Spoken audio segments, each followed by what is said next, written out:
जय माताजी मित्रों, आज अमे आया छीए सुमन एग्रो में અને આજે ખૂબ સરસ ખેડૂતોનું અહીંયા સંમેલન થઈ રહ્યું છે, સ્નેહ મિલન સંમેલન, અને તેમાં તુવેરનું માલામાલ તુવેરનું અહીંયા ખૂબ ખેડૂતોએ બધાએ હળીમળી અને આ વર્ષે ખૂબ મોટું સંખ્યામાં વાવેતર કર્યું છે. આઈએ આપણે એમના સાહેબ જોડે વાત કરીએ. જય માતાજી સાહેબ.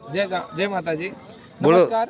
હા, મારું નામ સરવૈયા જયદીપ છે. ગુજરાત આખું હું સંભાળું છું સુમન એગ્રો સીડ્સની અંદર. ખૂબ સરસ. સૌ પ્રથમ તો આપ સૌ મિત્રોને મારા હાર્દિક નમસ્કાર છે કે જે અમારી સુમન એગ્રો કંપની છે એ ઓનલી ફોર તુવર માટેની માસ્ટરી કહેવાય છે કે જે અમારી પાસે આરએનડી રહેલી છે તુવરની.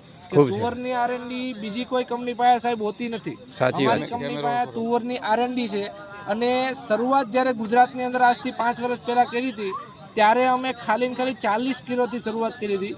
40 કિલો માંડલના અલગ અલગ ખેડૂતોને, કડીના 2-4 ખેડૂતોને કે જેને વાવેતર કરાવ્યું હતું, સૌ પ્રથમે ખેડૂતોએ ઉત્પાદન લીધું. એના પછી એ જ ખેડૂતોએ કંપની, ત્યારે કોઈ એમ્પ્લોય પણ નહોતો ગુજરાતની અંદર, કોઈ પણ નહોતું. કંપની ત્યારે ખેડૂતો કંપનીનો પ્રચાર કરતા હતા. એક વસ્તુ યાદ રાખજો ખેડૂત મિત્રો કે જો સારી વસ્તુ હશે તો કંપનીને પ્રચાર કરવા જવું કે પડતું જ નથી. ખૂબ સાચી વાત છે. આપોઆપ પ્રચાર કરી દે છે. કરે છે. અને બીજું તમને જણાવી દઉં. બોલો. હા, છેલ્લા 4 વર્ષથી અમે પણ માલામાલ તુવેર જ વાવીએ છીએ અને ખૂબ સારું અમને એમાં પ્રોડક્શન મળી રહ્યું છે. એટલા માટે અમે આગળ પણ માલામાલ તુવેર જ વાવવાનું અમે ચોક્કસ ધ્યાન રાખીશું. બરોબર.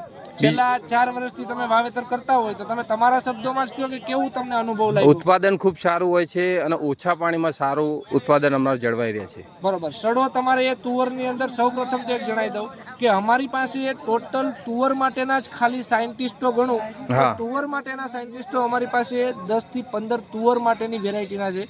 મહારાષ્ટ્રની અંદર બહુ મોટી બ્રાન્ડ છે આ સુમન માલામાલ અને Suman agro seeds private limited company, અને એ ઓનલી ફોર તુવર ઉપર સૌ પ્રથમ ગુજરાતની અંદર કામ કરે છે. કોઈ પણ કંપનીને બીટ કરવાની તાકાત રાખે છે આ કંપની, એટલી હું તમને ગેરંટી આપું છું. એકવાર ખાલી 500 ગ્રામ તુવર વાવેતર અડધો વીઘામાં કરજો, તમારું રિઝલ્ટ છાતી ઠોકીને કહું છું કે કોઈ પણ તુવર અને બીજો પાક વાવવાનો તમે ભૂલી જશો. ખૂબ સરસ. Thank you. ખૂબ આભાર સાહેબ. ધન્યવાદ.